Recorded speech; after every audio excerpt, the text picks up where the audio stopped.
Jaguar shark. Jaguar shark. Jaguar shark. Jaguar shark. Exactly. Jaguar shark. Jaguar shark. Jaguar shark. Jaguar shark. Welcome to another episode of Two Whatever's Way Up. I am your hostess and horror Hope, and today I have with me our master and commander, our chief of chaos, Seth. Happy to be here. Happy to talk about weird movies, as always. And we have our professional cynic and lover of all things Dune, Jesse. Yes. This got weird, like Jodorowsky's Dune vibes as I was watching this. I was like, oh yeah, this is kind of what that movie would have been like. Interesting. It does feel like it, yeah. Happy to be here. And today, on that note, we are talking about one of my picks for today, which is Fantastic Planet. It is the 1973 movie directed by René Laloux, and it is if you couldn't tell by the name, it's a French animated film. I've been wanting to dive into international animated films because I feel like one, animated films don't get enough love, and two, international animated films no one knows about, I feel, which is awful because they're amazing. And I know Seth has seen this. I've seen this. Jesse came in brand spanking new to this. So, Jesse, I want a deep dive of how you felt about this film. I got very heavy Jodorowsky vibes as I was watching this, and very heavy if anybody knows any of Alejandro Jodorowsky's comics, he worked on with Mobius, Jean Regard Mobius. His art style very similar to the art style that's in this film. I got very heavy vibes of that. You can tell this was made right in the time when the drug craze was happening, right after the 60s. This is very heavily influenced by that. You can very much tell. I can't believe I missed this one. I shocked you hadn't seen it either. I was like, okay, I didn't know. And then you were like, I was like, what? I think what it was is I thought you were referring to the film Fantastic Voyage, which is a completely different thing. I thought that's what you were talking about, and then I saw this. I was like, oh, this is not the same thing. I'd seen Fantastic Voyage, which is fun, but this is not that, and it's very different. In many ways, it's better. So, Fantastic Voyage is a live-action Magic School Bus episode as compared to this. Very different LSD painting. Yeah, way different. Like vastly different. The one thing I always say for this film is I'm like, okay, first time you watch it sober. Second time, watch it high as balls. You can get two different experiences from it. Yeah, I only did the sober watch. I literally finished it about 5 minutes ago. The credits are still rolling in the other room. So, hell yeah. Which I think is also another thing I was aiming for with my picks, because lately, Jesse, yours have been long as fuck. Sorry. So this is 70 minutes. I'm trying to negate that by doing shorter films. 70 minutes. Bite-sized, pleasurable films. Yeah. I think this is a great pairing with our last two whatevers doing on the Silver Globe, because that one being like a long sci-fi think piece, this is like the short animated precursor you put right before watching that one. And both of these went to Cannes and won a bunch of stuff too. So like Cannes back in the 70s was looking for sci-fi like this. Oh, yes. Yeah. Yeah, they're good companion pieces. Yeah, even if you look up the Fantastic Planet trailer, it even says like Cannes film winner. Yep. What a piece. So Seth, what about you? You've seen this before, unlike a Mr. Fresco over here. Yeah. What is like? When's the last time you saw it? Not including yesterday for this episode. I think my most recent watch had been pre-COVID, and that was like smacked on edibles. And then I think before that, like my very first watch was a mushroom watch, because that's kind of the pairing is like if you want to try mushrooms and you want to watch something that's not going to freak you out so much that you want to crawl out of your own skin, Fantastic Planet's the one to go with. Yeah. Like I said, high and sober, you just have to watch it both. And Yeah. you'll get the knowledge of the universe through the two watching. Mhm. They'll put the halo on your head and inject the knowledge of the universe directly in. Yeah. The funny thing is, the actual plot and premise, it's not terribly complicated. It's fairly standard with its Oh yeah. premise. It's the way it's done and the visuals that surround it. That's the general plot is surrounded by the really interesting stuff. The plot, it's not that important. It's very standard, kind of like these two separate societies that are at odds with each other, don't quite get along, and you're seeing it from the perspective of both of them actually, and Yeah. how they're similar and how they're different. It's Mhm. yeah. I love the Although way that I this. will say one of my favorite things about this film is not necessarily the drogs or the alms, which are Mhm. like the two main species, but like all the little animals. Oh yeah. Yeah. It's so great. Like there's this one scene where there's this one animal like traps another like bird in its claw and it just goes boom and just like kills the shit. And then like how there's another scene where they have like these pincer creatures like attached to their chests and Mhm. they like Yeah. out like in a coliseum style. Like all the creatures are so trippy and out there. I love it. What about you, Jesse? Like what's one of the things that like super stuck out to you? There's a scene where an egg cracks open and a little kind of like lizard thing pops out of it. Yeah. And then a little pig comes by, starts licking it. You think, oh, that's cute, and then just eats the thing. It's like, oh well, life just ain't fair. Life's just not fair at all. I remember literally going, "That's its mom." Oh no. Usually it's matricide, not vice versa. But Right. Yeah, yeah. Yeah, but it's things like that stand out, just like the visuals, and there's like the weird snails that crawl on the ground but look like they're have like faces made of Brillo pads. This movie's trippy. Let's just get it out of the way. This is Yeah, very, yeah. very, very 1970s. It's very trippy. I mean the opening intro scene is a woman carrying a child and out of nowhere before A you get hand. before any context there's this giant blue hand that's just like nope and then like flicks her like literally is just like nope Hmm. and I'm like what the fuck.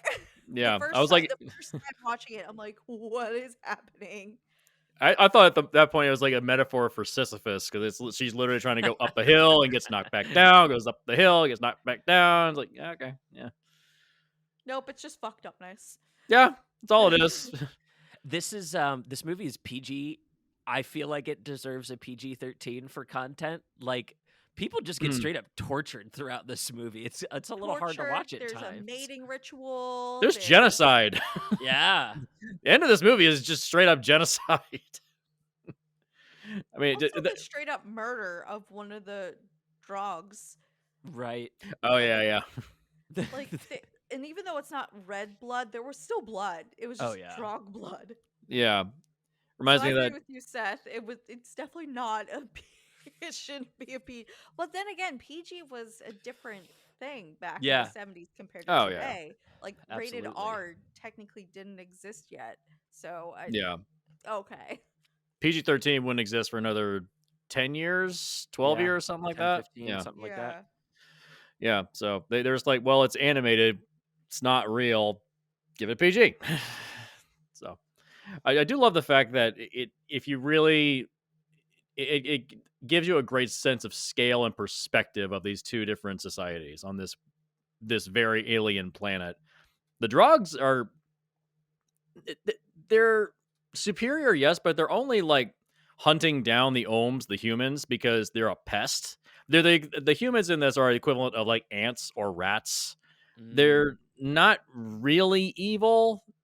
No, neither side is necessarily evil. It's just the perspective of how they affect each other's cultures and societies is what gives them their conflict. It's Yeah. not that one is like a rat in and of itself is not inherently evil. A rat that gets into your apartment and eats all your food, yeah, you'd consider that evil. So, And along the same wavelength too, like I would love to have a pet rat, mm, but like if I were to see a Baltimore rat scurrying down the street, that's a Oh different boy. story.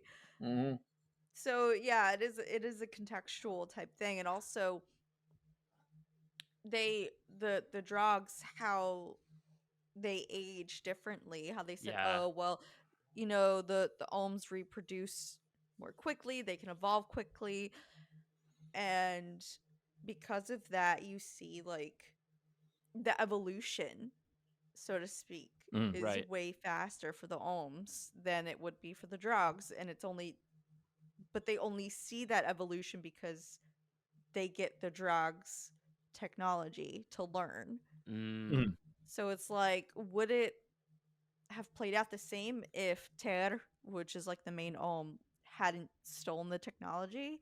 Or would it still, they just be pests? Well, he Yeah. didn't So steal it's, the technology. It was his collar malfunction that kind of like gave it to him, and then he just no, but then he stole But the redistributed. headset. he stole the necklace and took it back to the That's Ohms true. That's hideout. true. Yeah. Yeah. Yeah. Not that when he learned he didn't steal it, but when he escaped, he took it. Yeah, but Yeah. is it stealing if you now have the knowledge? You know what I mean? Like to use Mm, it.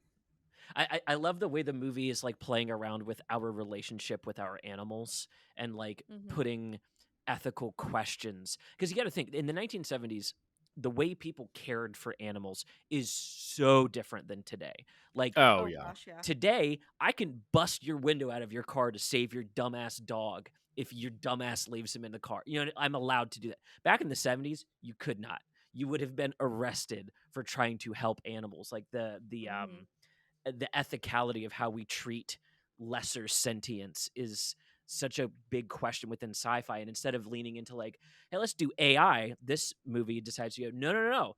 Let's make humans the pets and really Mhm. like twist this knife real quick. Mhm. Yeah. The weird Yeah. thing is that no, go ahead. Go ahead. No, I was just gonna say along what Seth says, how you like we care for like pets and everything. I have my two dogs. I think they have better shit than I do. They have better food than I do. I literally have like a bed in each room for them and like toys and all this shit. And I'm like, I think they're better off than I am sometimes. There's no zookeeper giving us humans better enrichment in our little containers, is there? If only. Yeah.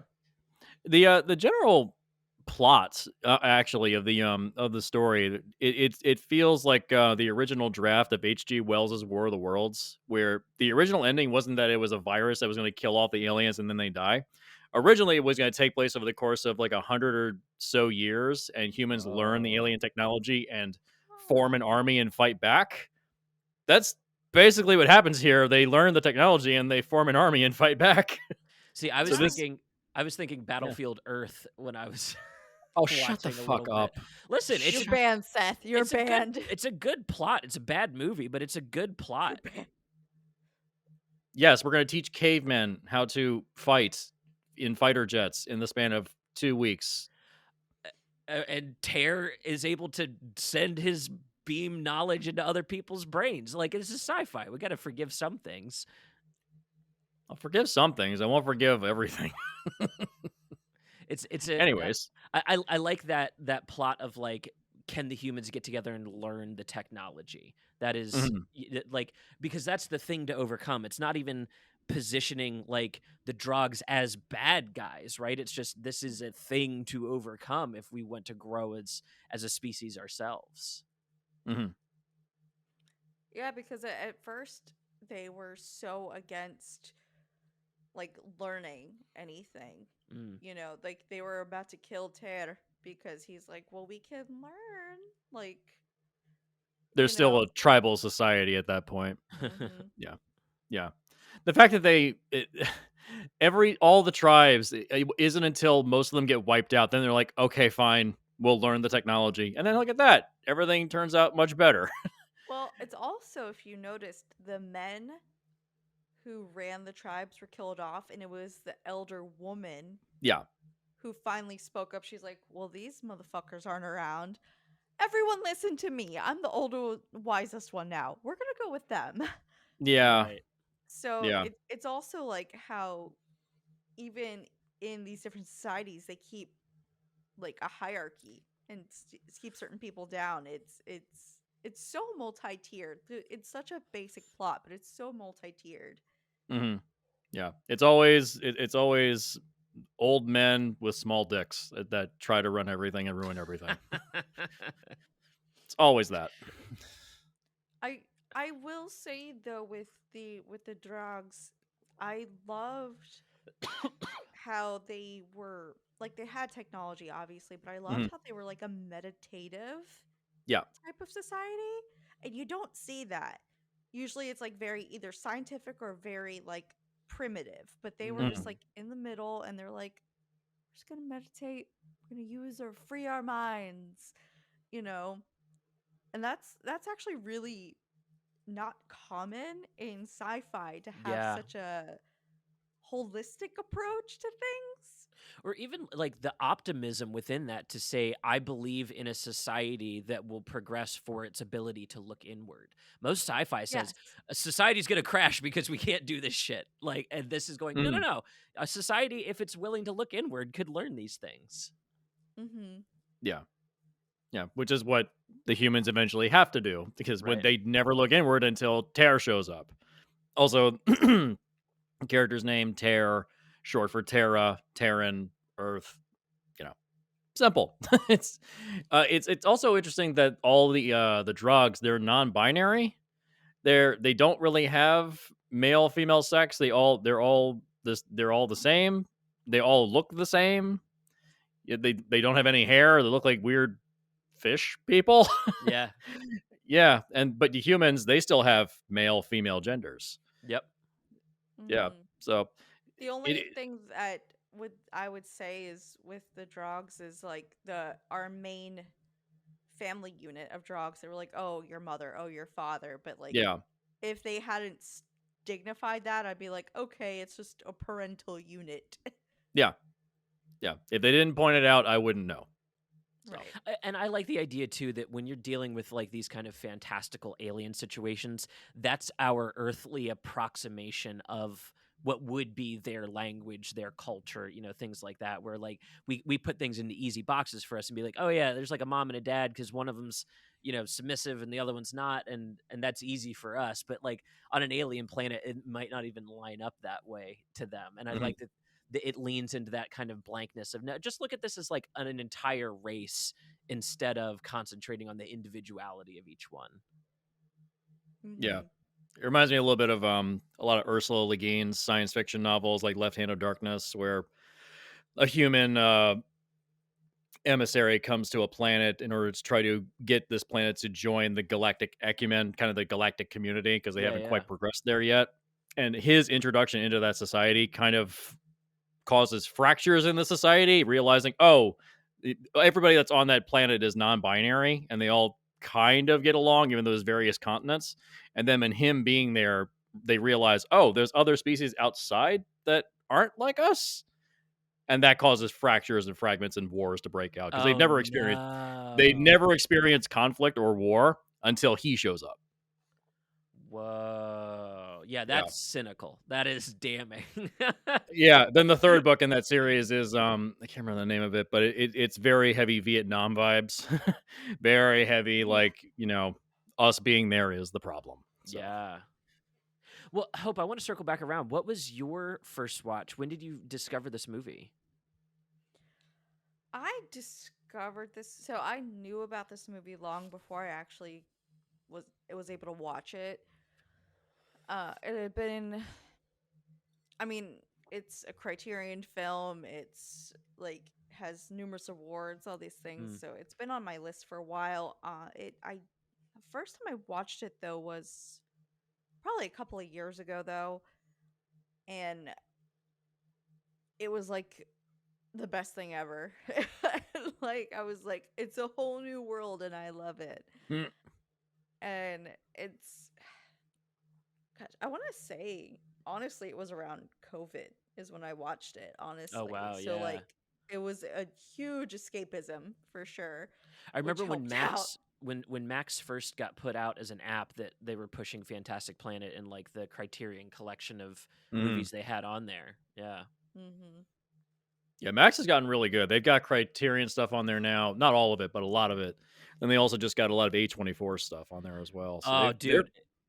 yeah. They've got And A24 and everything Star Trek. all the kaiju movies too. All the Mhm. fucking Godzillas. I have Max on more often than any other app in the house. Yeah. Same. Same. And their cartoon lineup is pretty good too. Yeah. So, Yeah. Hell yeah. They got all the Yeah. Ghibli's. Ooh. They got Cartoon Network, old school Cartoon Network. Yeah. Scavenger's Did- Reign. I don't know if either of you have checked that out, but that's right in have this not. alley of like adult animated, weird, trippy. It's a series. It's not a movie. I highly I recommend know it. of it. I haven't seen it though. Yeah. Did we talk about that on the best of 2023 list? Mhm, I think I mhm. feel like we did. Yeah, Yeah. Scavenger's Reign still stands out. If we're Gotcha. talking about Max and sci-fi and Fantastic Planet. Yeah. When it comes to animation, Max can handle it. Disney can have The Simpsons because no one cares. Anyways, Hey, X-Men 97 just came out. it's true. That's fine. So good. Nostalgia galore. That's all I'm some gonna say. shit. Yeah. We could have an episode just on that once the season's over, but I'm like, Hell okay. Yeah.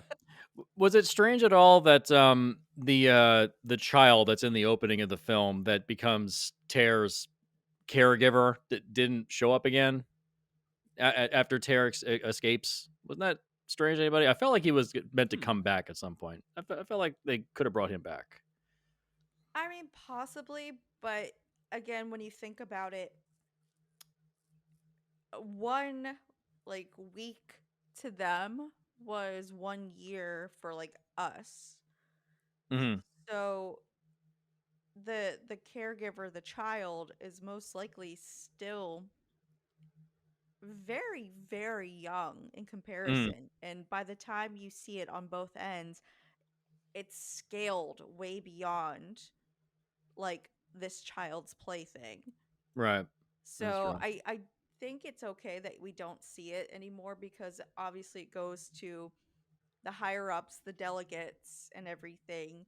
It's not like, oh well, this kid or no, it's like, okay, this is a problem now.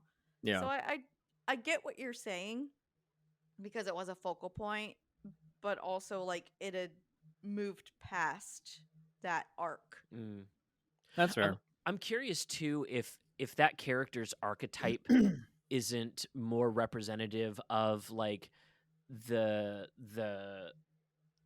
Obi-Wan, the hermit outside the cave archetype, the guy, the person that sends you on the adventure. It's a pretty new development to like reincorporate characters from the beginnings of stories, because it used to be like more of a Pilgrim's Progress storytelling avenue where it's about a main character and then you're presented with the next antagonist and when or the next learning lesson character, and then once you've learned a lesson they disappear, they go into the background, you won't see them again because there's a forward plot to the progress. And I wonder if this isn't made with maybe that sensibility as well.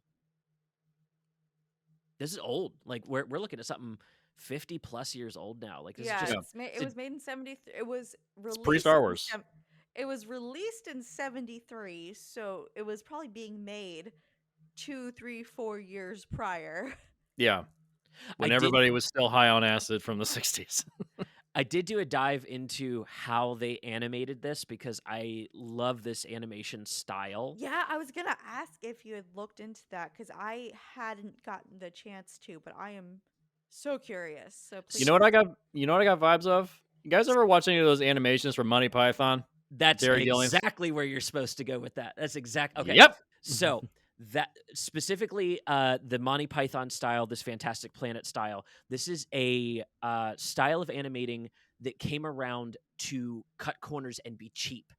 So you had Walt Disney was making these like multi-paned, painstaking paintings for every Yeah. single frame of a movie, right? Where they were shooting down through multiple panes of like painted on They're doing the same thing here, but they only have 1 or 2 panes to work with. So what they would do is they would take cardboard cutouts and animate into these panes as they would fill through them. So physically puppeteering as well as animating shot to shot. And that style turned into its own like animation course that is the reason we have South Park today. The way they animated my their God. pilot Awesome. episodes is exactly the way they animated Monty Python and this film. It is the same school of animation. That is Wow. awesome. I Wild, love right? You that. don't get South Park starts off talking about aliens. It's the references are always baked right in. Media literacy is so important, kids. I cannot Yes. fucking tell you how important this shit is. South Park is poop jokes, and it's still giving reference to Fantastic Planet. I love that. I really do. I think that's phenomenal. I love that. Love that. Love that. That that just like You could see the ball rolling. It's Sisyphus at Yeah. the beginning, right? We just keep pushing the Yeah. ball along, and it's all the same art just glomming onto each other and rolling down the line. One must imagine Sisyphus happy. Oh my god. Doesn't that have new meaning when you think about like the thing he's pushing being art or something like that, and not Yeah. a heavy rock, but something important to push? Yeah. Yeah. You must imagine. Can't him quite- happy. Yeah. You can't quite get to the top, but you just keep trying. You quite get there. Just keep pushing forward. Yeah. Hell yeah. until you're flying in bust up statues and that, games. that I will say that ending is a little on the abrupt side. I'd say that's a little abrupt. Does That's it my. If I had any negative, I'd be like, that just kind of stopped. That's interesting. It's like we're gonna form peace, and it's over. Okay. I like that saying that says the worst thing a movie can be is too short because you want more of it. I would take the 90-minute, 120-minute cut of this if it exists. I would too, but again, we're talking about this animation style. It was a French film. It was. It's I probably hard to highly- do. Yeah. Yeah, I highly doubt they had the time, the money, or the patience at that point to continue. Yeah, there's plenty of movies that have had that problem. I mean, I look back to the Who Framed Roger Rabbit with the way in which they did that. They had to animate stuff and they had to Yep. use puppets on elevated sets and they'd have to animate in afterwards. There's a lot of scenes where they clearly cut corners because they just said, fuck it, it's good enough. There's a scene where Bob Hoskins has he has that cartoon gun Yeah. and he's walking around with it. And it's typically it's a cartoon gun in his hand, but there are some shots where you can tell it's like a rubber gun because they're just like, fuck it, it's good enough. We don't want to do it anymore. Fuck it, it's good enough. Right. It's a lot of work. It's a Yeah. lot of So work. A much lot of work. And It's not- extremely expensive. And honestly, also not that many people wanted to do that kind of work. Yeah. You know, it's this nowadays we have so much more technology where we can just like do hand draw one thing and then like digitally translate it and then it'll just like Right. copy paste kind of. Back then we didn't have that. So I Well, can and- only imagine it, especially if it's like half stop motion with the cardboard and shit. I'd be like, fuck this, I'm done. Goodbye. Here's my resignation. Like Mhm. I don't Right. blame them. I bow down to them for having the patience and the time and all that. Like CGI has spoiled us. Jesse, what was the reaction to you telling people you were going to get a film degree? What was the most common reaction you got? They said you should probably try to have a backup. Right. Okay. Let's rewind another 10 years and they're telling Mm. kids going into the arts, don't go into the arts. There's no money in the arts. What do you think they were telling animators in the 70s? Like, you're doing Yeah. this out of a passion and a love for it and nothing else because everyone in society is going to be like, there's no money in that. Or Walt Disney's doing this and putting it out for 10 cents in a theater. Why the fuck would I go see your shit? Right? Like, that Yeah. would have been the attitude back then. Because we've just recently got to the point where it's like, no, yeah, get into the arts. You can make money at this. This isn't the worst thing to get into. Yeah, I always hate hearing people say like, "Oh, how you can never make a living off of that." You know, somebody like I have friends that like they write books and like I'll buy them because I'm like I want to support them. Yeah, There are people that'll be like, "Oh, you can't make any money off of that," and then they'll be like, "Oh, do you have a free copy?"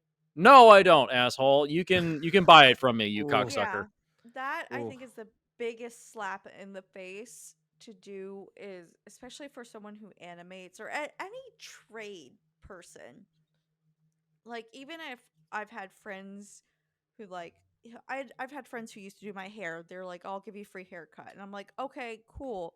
Let me do this for you." Whereas I may not like give them money, but I'll like trade a service, or Absolutely, because I'm skill like, trade. that's their livelihood, and you're asking it for free. Mm. Like that's I was like, okay, you sit down and draw this. Oh, you sit down and do this haircut. Oh, you sit down and do this. Like, no, obviously you can't. Why are you Yeah. asking for it for free? Right. Yeah. This ain't a charity, it's a job. Because at the end of the day, it is a business. And if you're not willing to contribute to that business, no matter what kind of side of the business it is, then there's no point. You know? Right. Right. We have to I'm so glad that we had like pioneers, so to say, for these movies to, push forward what we do today. And again, like, we're not talking about just American films. We're talking about these. I did this specifically because every film I've picked for this like season has I do international animated films, Mm. because it's like there's this whole other world beyond like Hollywood and every an American animation. Like, what is the animation like in other countries Yeah. without the big Hollywood budgets, without all this big craziness? Ooh, did you guys watch dub or subbed? I wanted to ask that. I Sub. watched in French. I watched subtitled. I did Yeah. it as a subbed as well. At first, when Hell you yeah. said that, I was like, is that a documentary? That could be a good documentary about the difference between dubbed and subbed Oh my adaptations. dude, yeah, that would be a killer documentary. That'd be great. So the last convention, one of the last conventions I went to, there was a guy had this giant like whiteboard on his front and his back, and there was like two markers, and the front said dub and the back said sub, and he was like, take your votes now. And I was like, if anybody fucking says dub, they're dead. And I like kept doing the sub. Yeah. Yeah, it for me it is a case by case basis. Like I truly, especially as like with audio processing issues, sometimes subtitled or yeah, Or sometimes translation, like Yeah. some Japanese animated films that the language just doesn't translate because there's not certain letters in the alphabet. It's or they've been shittily translated and it's resulting in yeah. Or they'll Yeah. try to do a second translation and it gets worse, like they do with Akira. The Ooh. second translation is worse than the first one. Yeah, it's Yeah. so all over the place. For this movie specifically, though, I didn't know there was a dubbed version Yeah. until I started doing my research because I've only ever seen it in French. And so when I dove into the dubbed version, Yeah. it was a bunch of like Disney voice actors. Like one Mm. of the voice actors Yeah, from when Winnie I the Pooh is in the dub version. And so like When I looked at the IMDb, it's so weird. It like kind of pissed me off a little bit, because when I looked at the IMDb, they started with the dubbed voice actors before the original, and I'm like, shouldn't the original be forward and then the second? So like that kind of perturbed me. that's IMDb's star rating for you. That ruins the entire Yeah. app, in my opinion. IMDb is good for just figuring out, oh yeah, who was that guy in that thing? But that's about it. I actually use it all the time for pitch decks. I've been collecting people's like production emails through IMDb Pro, but like that's all back end stuff. Like it's not any of the front Right. end Yeah. aspect. It's nothing to do with like the actual films themselves. It's more Right. production stuff. Yeah. Yeah. It's more So professional side than Yeah. the casual glancer. Right. So this movie I brought up is kind of about like our relationship with our pets. Something else that stuck out to me on my recent sober watch to give this a clean thought palette.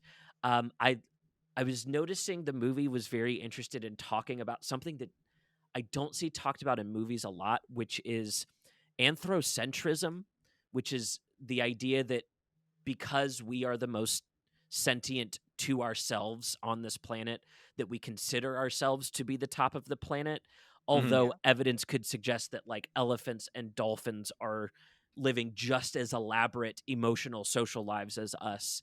We just don't have there's a barrier between our species to communicate, Yeah. right?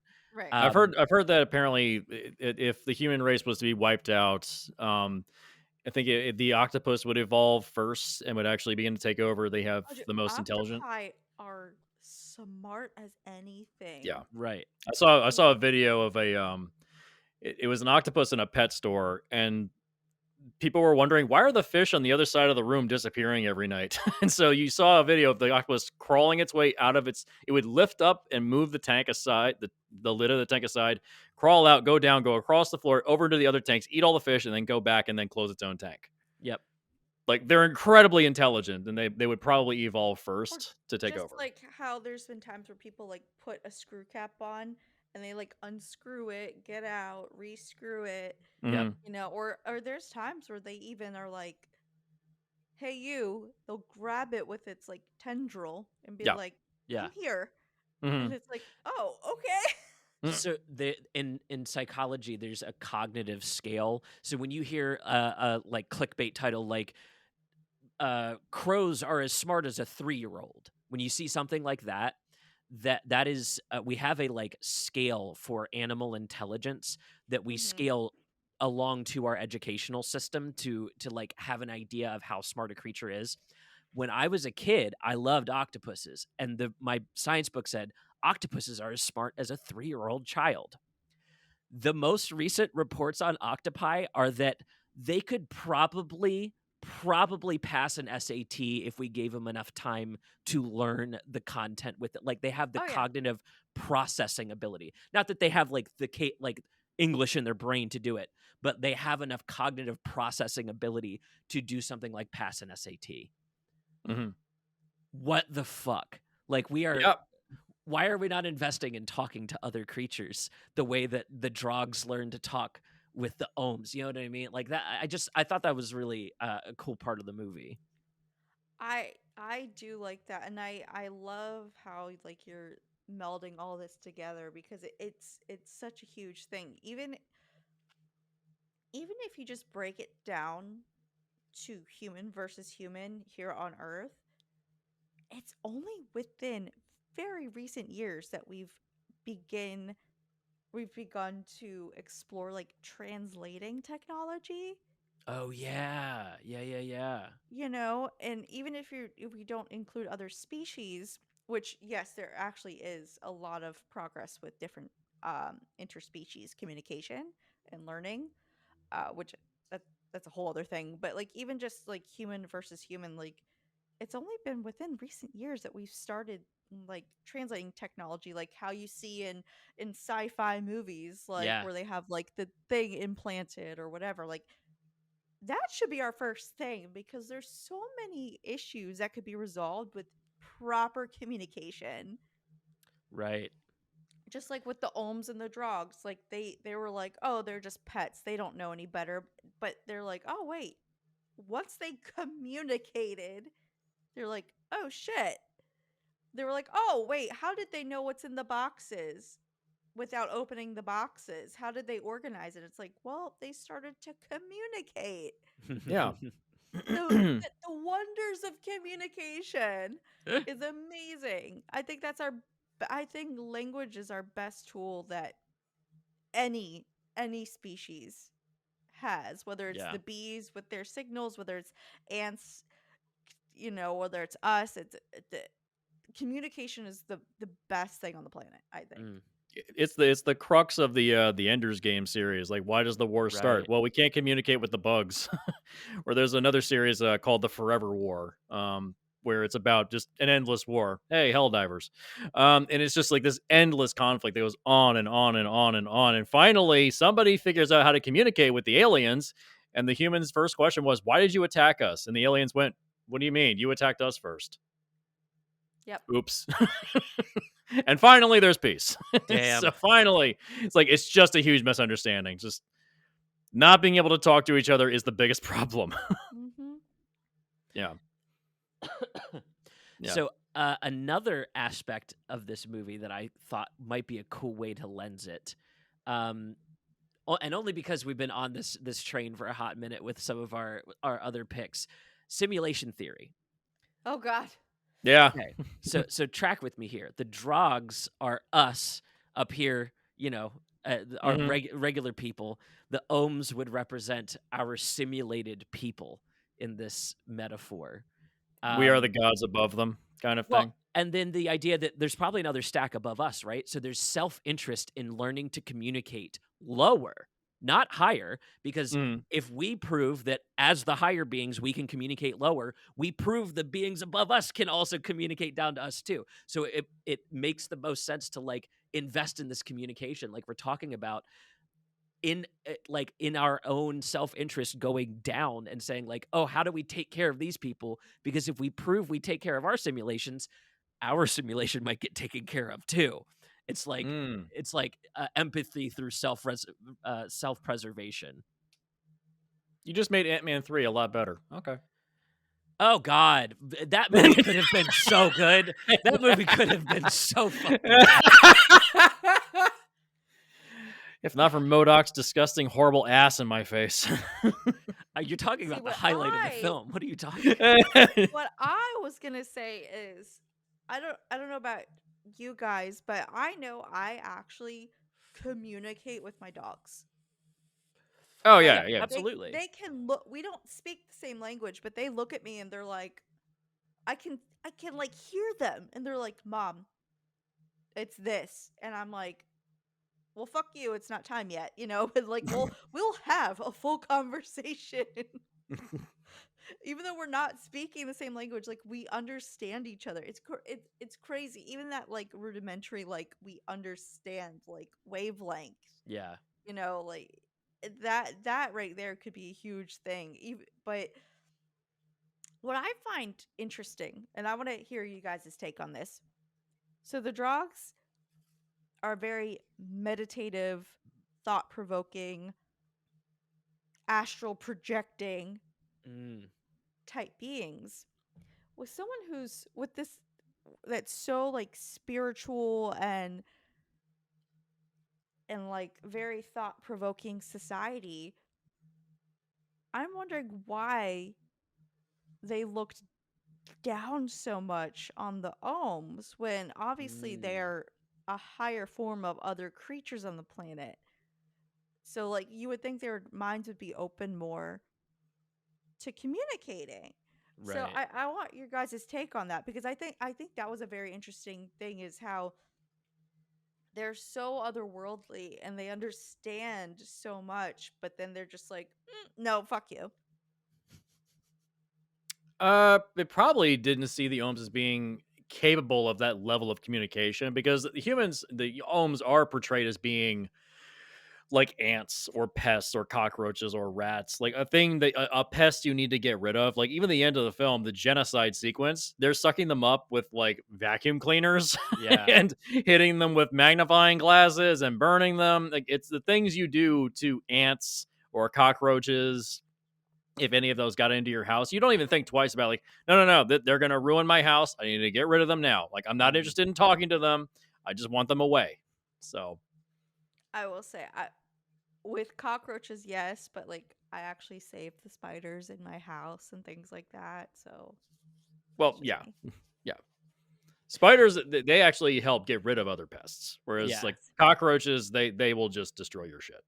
So, Yeah, I think I read that as just a very direct one-to-one read on society, like on like larger community, the idea that like how could humans be so advanced and yet we still do the like awful barbaric things that we do. Yeah. You know, like the Drogs are even the very mistreat, like, I mean, none of us here none of us here are vegetarian. So we all still eat meat. And so we know about the horrible things that happen to cows in slaughterhouses. We know about that, but we still eat cheeseburgers. And it's like it's just out of sight, out of mind. We now have the ability to create fake meat, processed synthetic. meat, Yeah. synthetic meat grown in labs that tastes exactly the same. It's just protein. It's all it is. You can eat it just fine. It's just it costs too much, and the capitalist market doesn't allow it to become prevalent in society. We have the ability to do it. We just don't want to. And so then the movie's positing the responsibility back on us to be like, hey, if you have the ability to synthesize meat, you have the responsibility to do it if you believe that these lower creatures are as valuable as being alive as you are being alive. Yeah, exactly. Like, this is also pre-PETA, you know what I mean? This is Yeah. pre like PETA propaganda or anything like that. But it wants to talk about the same kinds of things, I think. I mean, it's trying to make these big statements about all the problems of the 1960s and 70s. It's how we view ourselves as compared to other species. It's these big grand ideas smashed into a 70-minute animated film. For all our There's a lot of movie packed into this movie. One thing I- I want to talk about is no, go ahead. No, I was just saying, you just said there's a lot of movie packed to this movie, and I just remember your opening statement was it was really trippy, but the plot was so basic, and now you're just like, No, there's the so plot much is- movie in this movie. the plot is simple, but the themes and the visuals and the allegories, that's the movie. Yeah, That's yeah. what you're here for. Like, the plot doesn't matter. The plot's not important. This is a mood piece. It's a vibe piece. So, speaking of vibes, the music sounds a lot like Pink Floyd. That made me very happy. I love the music in this thing. Yeah. There's another connection to Dune because Pink Floyd was originally going to do the score for Joe Dorowski's version of Dune. Yeah. So this is what it would have sounded like and looked like. I really would like that movie now, please.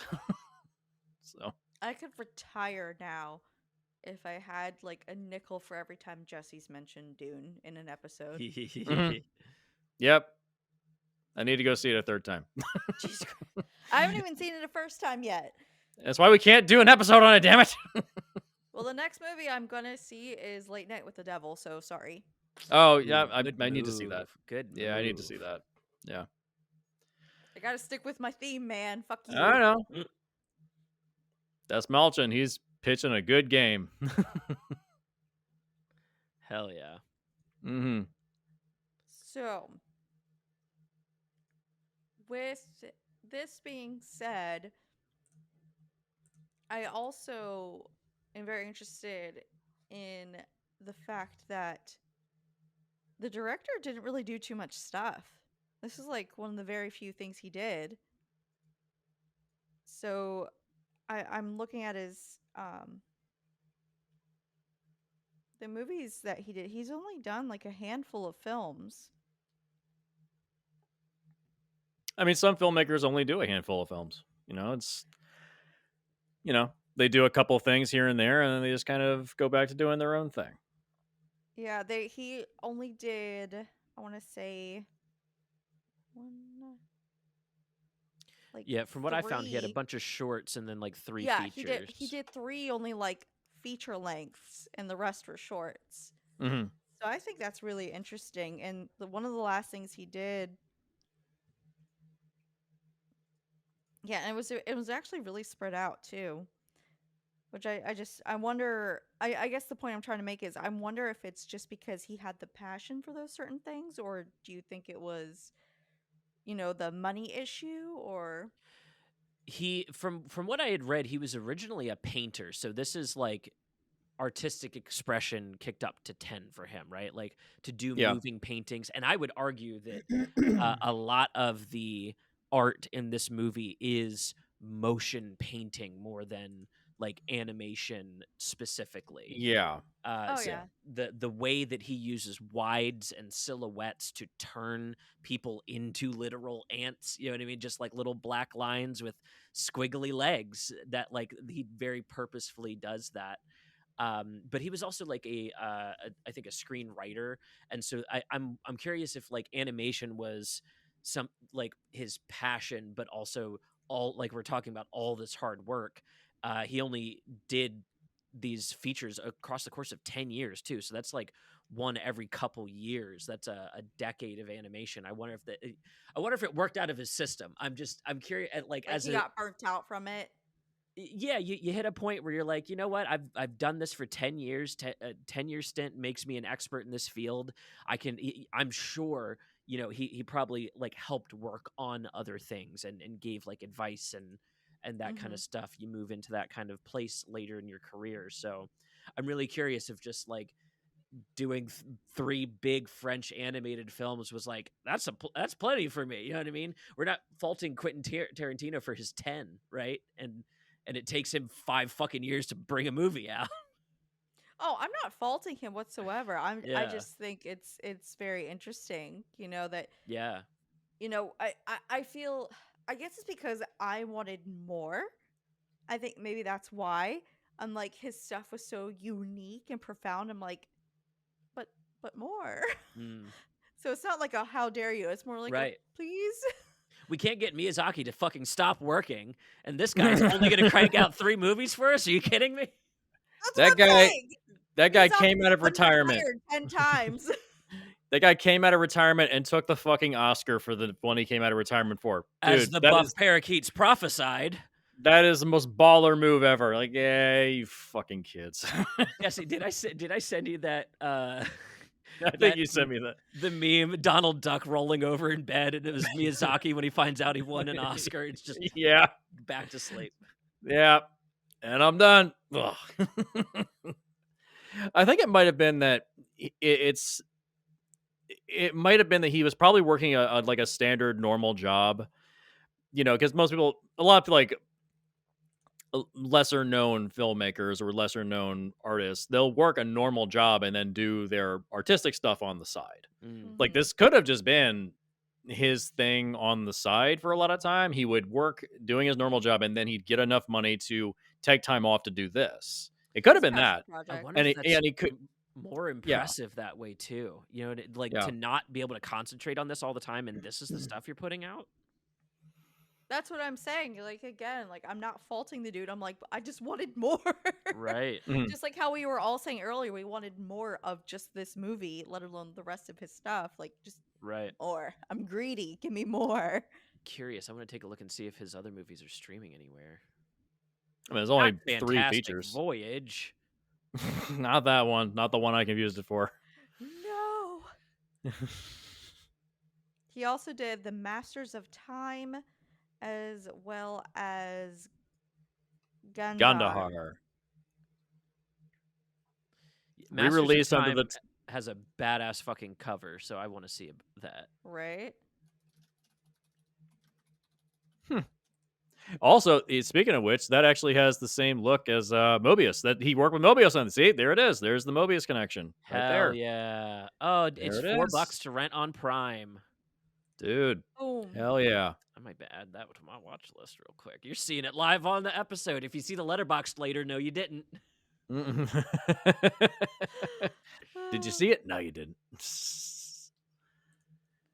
Yeah, All right. So yeah. this was a good choice. Yeah, Hell yeah. I'm super stoked that Jesse, you liked it. Seth, I'm glad both of us could revisit it. Even if it wasn't through altered eyes, so to say. Not specifically on this watch, but definitely Yeah. previously. Definitely previously to Right. give it the old thumbs up approval. Mm-hmm. But yeah, I'm actually very curious if you listeners out there, like, let us know what other international like animated films. I'm always wanting to learn more about different, because like me personally, I know like Korean, Japanese, American, and is like the big animation areas that I know. Like, I would love to see more international animated films. So if you have great choices, leave a comment down below. Let us know. I want to gobble that up into my brain so badly. And otherwise, if not, just like, subscribe, chat with us. We love to hear your feedback. We love to hear from you guys. Anything can help support us, which is truly appreciated. And we also have amazing merch. Like, hello. I know it's springtime, but I'm a hoodie whore as well. Like, come on, grab a hoodie from us. It's great. We got spring And- teas in there too. Yeah. Hell yeah. It's finally spring up here in Maryland. Finally, thank Christ. God, it was like 30 degrees 2 days ago. Now it's like 75 outside. Like, fantastic. Ooh. Finally, thank God. Such a fantastic planet. God There's the damn fun. it. Had to I sneak think one that's in. I think that's the time to end it. And with that, guys, good night. Good night. Jaguar shark. Jaguar shark. Jaguar shark. Jaguar shark. Exactly. Jaguar shark. Jaguar shark. Jaguar shark. Jaguar shark. Tell me something. Does it actually exist? You know, Allie, I don't want to give away the ending. I love it.